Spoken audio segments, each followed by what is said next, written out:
Hi, I didn't think our final class together would be this online coaching style session, but our circumstances with coronavirus has made us rethink a lot of things we do and hopefully have us adapt to ways to make the best of a very tough situation. I would suggest that you keep informed about the news, but don't fixate over it.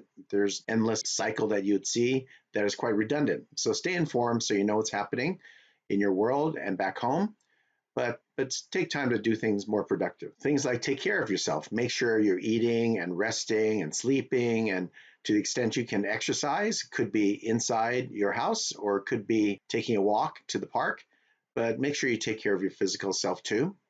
And then make sure that your friends and family are in contact with you so you can know how they're doing and you stay in close contact, because I think it's a good time for us to get even closer than we are to our friends and family. I'm sure they'll be very happy to hear from you and feel relieved that you're doing well.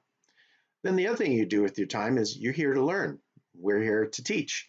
So let's take advantage of whatever opportunities and media that we have to make sure you learn what you're hoping to learn during this year at Halt. And finally, when this is all over, and hopefully it'll be over in a few weeks, if not a few months, then you're going to be out in the job market. So now's the time for you to expand and explore your network and industries.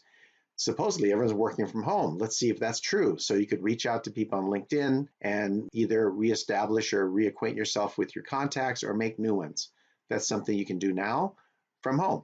And that's something that in the end, when things open up again and we're back to being able to see and talk to each other, that you'll be able to then go from there and get to your job search and on with your careers, because this will pass. It will take weeks or a few months, but it will pass. So let's use our time wisely so when it does pass, we can hit the ground running and get us back on track as we could possibly do before graduation. All right, so with that, let's do probably the most important thing you do, which is learn finance. Well, maybe that's not true, but it's certainly what my job is, to make sure that I do my best to make sure that you learn finance in a way that you understand it and that you can use it in your futures. On with our coaching session, not workshop. Let's call it a coaching workshop.